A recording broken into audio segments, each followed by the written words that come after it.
जय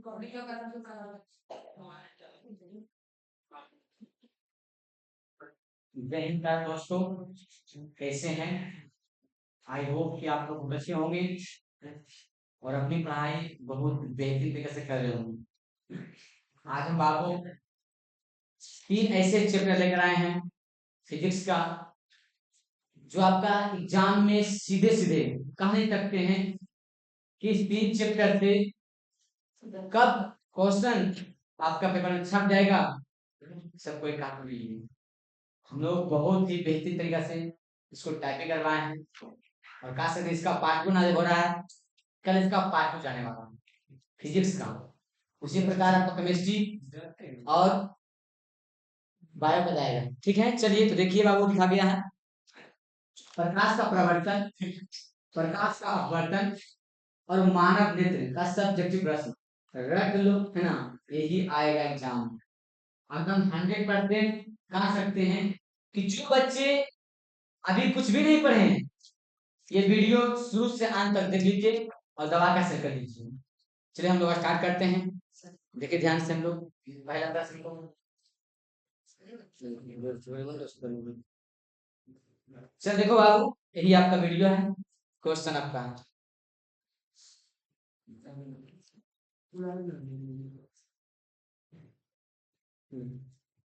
चल देखो। पहला आपका क्वेश्चन क्या है बाबू है, देखिए पहला चैप्टर आपका क्या है, प्रकाश का परावर्तन। आवाज नहीं प्रकाश का परावर्तन। इससे बाबू हम लोग क्वेश्चन उठाए, देखिए ध्यान से। पहला प्रश्न आपको उठाए हैं प्रकाश क्या है। प्रकाश एक विद्युत चुंबकीय तरंग है जो एक सीधी रेखा में गमन करती है, उसे हम क्या कहते हैं बाबू, उसे हम प्रकाश कहते हैं। क्या कहते हैं? प्रकाश। प्रकाश किरण किसे कहते हैं? वैसा कण जो उन पर पड़ने वाली प्रकाश की किरणें को अवशोषित कर फिर उसे चारों ओर फैला देता है, उसे पराकिरण कहते हैं। दूसरा प्रश्न होगी बाबू। तीसरा उठाए आपका मोस्ट इंपोर्टेंट चैप्टर, प्रकाश का परावर्तन क्या है। परावर्तन मतलब टकराना, क्या होता है? टकरा कर वापस लौटना।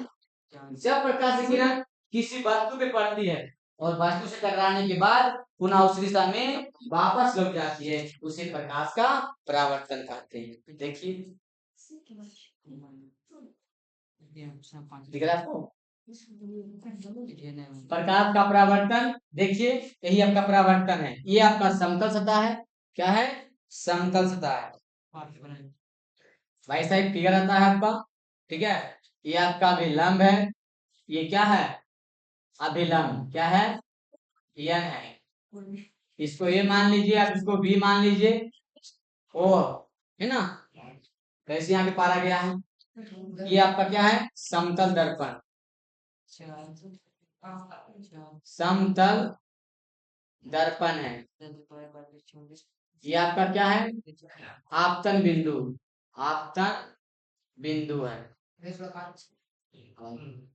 है आपको कि आपतित किरण है, आपतित किरण। ये आपका परावर्तित, परावर्तित किरण, आपतित किरण, परावर्तित किरण। ये आपतन कोण है, आपतन कोण। ये परावर्तन, परावर्तन कोण है। ये आई है, ये आर है। पता चल गया ना। कहता है प्रकाश के परावर्तन के दो नियम होते हैं। पहला है, पहला नियम, आपतन कोण परावर्तन कोण आपस में क्या होता है? बराबर होता है। दूसरा बताया गया है आपतित किरण, अपवर्तित किरण, आपतन बिंदु पर डाला गया अभिलंब तीनों एक बराबर होता। ये आपका इंपॉर्टेंट है, 5 के सवाल है। देख लिया आप लोग को। देखिए अब इसमें जो लिखा गया क्या आपतित किरण है, यहाँ पर कुछ करा है। देखिए आपतित किरण क्या है, परावर्तित किरण क्या है, आपतन बिंदु क्या है, अभिलंब क्या है, आपतन कोण क्या है, ये आपको यहाँ पे लिखा गया है। ठीक है, चलिए बताइए कमेंट करके और दुआ कैसे कीजिएगा। ये वीडियो पर अगर 100 लाइक 100 सब्सक्राइब है ना, 100 व्यू जाएंगे तो आपको इसका दूसरा पार्ट आएगा। ठीक है, चल देखिए गलत क्या लेकर आए हैं। अगला है वास्तविक आभासी या काल्पनिक। वास्तविक प्रतिबिंब और काल्पनिक प्रतिबिंब में अंतर स्पष्ट कीजिए। देखिए ध्यान से, कहता है वास्तविक प्रतिबिंब वस्तु की अपेक्षा हमेशा उल्टा होता है। दूसरा, वास्तविक प्रतिबिंब पर्दे पर प्राप्त किया जाता है, उसे पर्दे पर प्राप्त कर सकते हैं। काल्पनिक प्रतिबिंब, काल्पनिक प्रतिबिंब वस्तु की अपेक्षा सीधा होता है। काल्पनिक प्रतिबिंब पर्दे पर प्राप्त नहीं किया जाता है। ठीक है, तो ये क्वेश्चन आने की संभावना है सभी। अवतल दर्पण का उपयोग को लिखे। अवतल दर्पण का उपयोग दाढ़ी बनाने या हजमत बनाने किया जाता है। दाढ़ी बनाने या हजमत बनाने में किया जाता है। दूसरा, रोगी आदमी को नाक, कान, गाल, दांत इत्यादि डॉक्टर इलाज करने के लिए इसका प्रयोग करते हैं। दूसरा, गाड़ी के टॉर्च में, गाड़ी के टॉर्च में क्या जाता है। ठीक है, ये आपको दिख गया। चलिए अब आता है उत्तल दर्पण का उपयोग। क्या आएगा, उत्तल। तो क्या लिखिएगा, उत्तल दर्पण का उपयोग में, उपयोग, उपयोग में क्या लिखिएगा बताइए। पहला लिखिएगा उत्तल दर्पण का उपयोग दूर वस्तु में। क्या लिखिएगा, उत्तल दर्पण का उपयोग दूर वस्तु में, दूर वस्तु में। ठीक है। दूसरा कहिएगा उत्तल दर्पण क्या होता है, प्लस धनात्मक होता है। उत्तल दर्पण धनात्मक होता है, धनात्मक। तीसरा कहिएगा उत्तल दर्पण का उपयोग उसमें करने वाला हूं, तो गाड़ी के साइड में कहिएगा, गाड़ी, गाड़ी के साइड, साइड मिरर, मिरर के रूप में। ठीक है, ये सब आपका उत्तल दर्पण का उपयोग हो गया। चलिए आगे बढ़ते हैं, देखिए ध्यान से, क्या समझ में आया। आगे देखिए आपका अगला प्रश्न आपके स्क्रीन पर है, देखिए। प्रकाश का अपवर्तन क्या है, प्रकाश का अपवर्तन से क्वेश्चन लिख दिया गया है। क्या है, देखिए प्रकाश का अपवर्तन, जब प्रकाश की किरण एक पारदर्शी माध्यम से दूसरे पारदर्शी माध्यम में दिशा परिवर्तित करती है, उसे कहते हैं प्रकाश का अपवर्तन। क्या कहते हैं, प्रकाश का अपवर्तन कहते हैं। और यहाँ पे जब आपका फिगर नहीं दिख रहा है, आप इसे पा लीजिएगा बढ़िया से। देखिए ऐसे होता है, ठीक है। ये आपका ये डॉट लाइन में है, ये आपका ऐसा है और इसको ऐसा आता है। ठीक है, आप इसको आराम से पढ़िएगा, किताब देख लीजिएगा। ठीक है, यहाँ पे सब कुछ दिखा गया है। इसके दो नियम होते हैं, प्रकाश के अपवर्तन के दो नियम होते हैं। पहला नियम क्या था,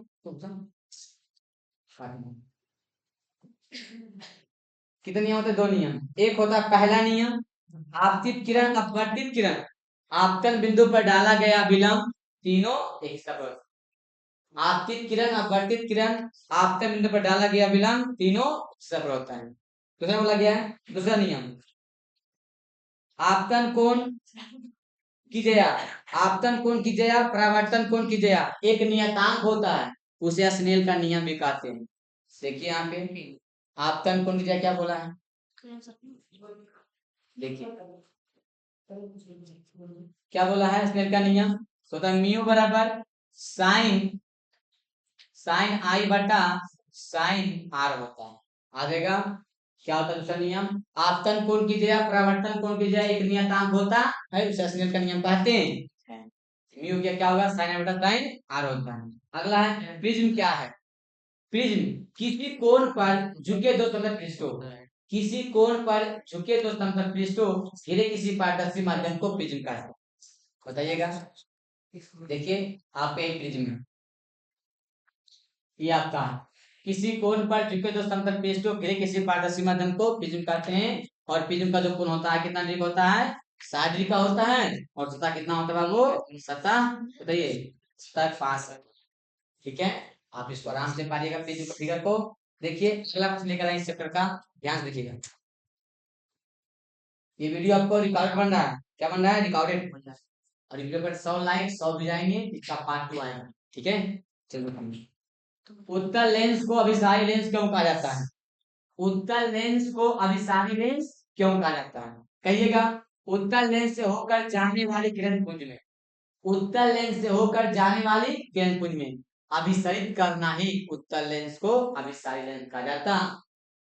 फिर कहता है अवतल लेंस को अपसारी लेंस क्यों कहा जाता है? और क्वेश्चन है अवतल लेंस से होकर जाने वाली किरण पुंज में अपसरित करना ही अवतल लेंस को अपसारी लेंस है। ठीक है, देखिए अगला चैप्टर क्या है? मानव नेत्र वायुमंडल अपवर्तनांक वर्ण विक्षेपण। आपका चैप्टर अगला ये रहा, मानव नेत्र। तीन चीजें दिखाएंगे बहुत बेहतरीन तरीका से, रत्ती तरीका। ठीक है, देखिए पहला क्वेश्चन नंबर क्या स्क्रीन पे है, मानव नेत्र क्या है, इसके चित्र को बनाइए। कहते हैं मानव नेत्र आंख का एक क्या है? अर्धभुत प्रकाशीय यंत्र होता है, तो उसे क्या समान नेत्र कहते हैं। मतलब एक समान नेत्र नेत्र जो होते हैं वह कितने प्रकार के होते हैं? इसके अंदर जो लेंस लगा रहता है इनका रंग तीन कितना होता है? 3 प्रकार। देखिए आप क्या स्क्रीन पे है, चल देखिए यही आपका नेत्र है, आप इसे अच्छे से बनाइएगा। ठीक है, आपको लिखा भी गया है, देखिए ध्यान से। देखिए ये आपका नेत्र है। ठीक है, इसको अच्छे तरह से बना लीजिएगा, यहाँ पे सब कुछ लिखा गया है, आप इंग्लिश से अच्छे से पढ़ लीजिएगा। दिख रहा है आप लोग को? चलो देखिए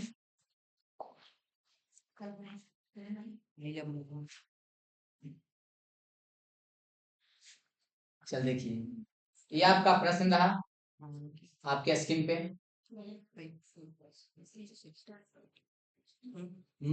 नेत्र का समंजन क्षमता क्या है? क्वेश्चन आया हुआ है और आने की संभावना है।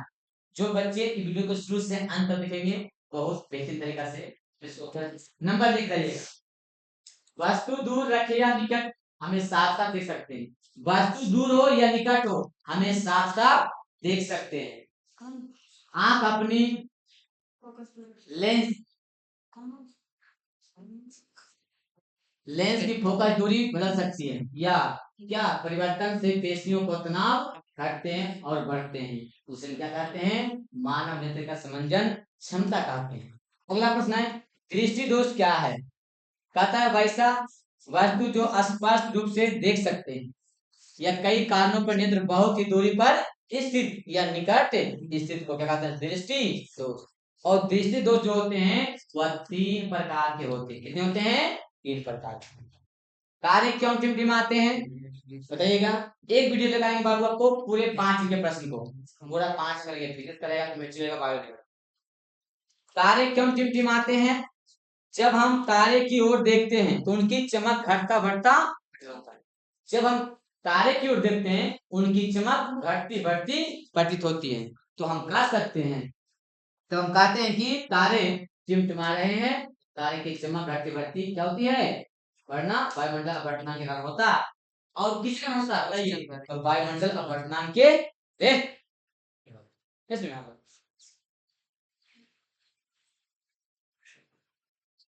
देखिए अगला प्रश्न क्या है? अगला है तारे टिमटिमाते परंतु चंद्रमा नहीं, क्यों? कहते हैं हम जानते हैं कि तारे की तुलना में चंद्रमा ग्रह पृथ्वी के निकट होता है। क्यों? क्योंकि चंद्रमा के पास प्रकाश नहीं होता, इसके फलस्वरूप तारे का प्रकाश लगभग बिंदु स्रोत समझ दे सकता है, जबकि चंद्रमा या ग्रह फैली हुई होती है अर्थात विशिष्ट पिंड जैसे होते हैं। इसीलिए क्या चंद्रमा क्या टिमटिमाते प्रतीत होती। ठीक है, अगला करके कहा वर्ण विक्षेपण क्या है? श्वेत प्रकाश विभिन्न रंगों पर, श्वेत प्रकाश विभिन्न रंगों पर विभक्त होने की क्रिया प्रकाश का वर्ण विक्षेपण कहलाता है। अगला आता है इंद्रधनुष क्या है? क्या है? अगला है इंद्रधनुष क्या है? देखिए आपका ये फिगर है, क्या है आपका फिगर है इंद्रधनुष का। देखिए कहता है वर्षा होने के बाद जब सूर्य चमकता है,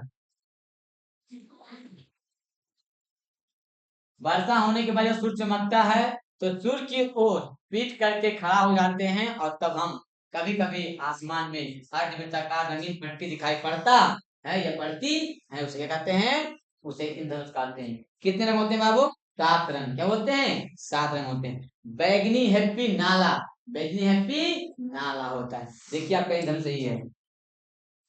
अगला, प्रकाश के वन विक्षेपण किसे कहते हैं? ये आपका विक्षेपण किया गया है। चलते हैं अगला प्रश्न देखिए, लास्ट दिख रहा है आपको? देखिए अगला है, प्रकाश कण उन पर पड़कर प्रकाश के एक अंश विभिन्न दिशाओं में छितराने वाले की प्रक्रिया को प्रकाश का वन विक्षेपण कहलाता। अगला है, कोलाइड क्या है? कोलाइड, कोलाइडी विलयन क्या है? कहता है किसी माध्यम में छोटे छोटे कण निलंबित को क्या कोलाइड कहते हैं? किसी माध्यम में मतलब दिशा होता है, जो छोटे छोटे कण होते हैं वह निलंबित हो जाते हैं, गायब हो जाते हैं, उसे क्या कहते हैं? कोलाइड कहते हैं। अगला है, टिंडल किसे कहते हैं? टिंडल प्रभाव। किसी कोलाइड विलयन में निलंबित कणों का प्रकाश का प्रकीर्णन को टिंडल प्रभाव कहते हैं। अगला है, सूर्योदय सूर्योदय के समय सूर्यास्त क्या समय लाल रंगीन दिखाई पड़ता है क्यों? सूर्योदय के समय सूर्य लाल रंग का दिखाई पड़ता है क्यों? सूर्योदय के समय सूर्य के पास होता है, जब हम जहां से है ना आने वाला प्रकाश को वायुमंडल मोटी परत से होकर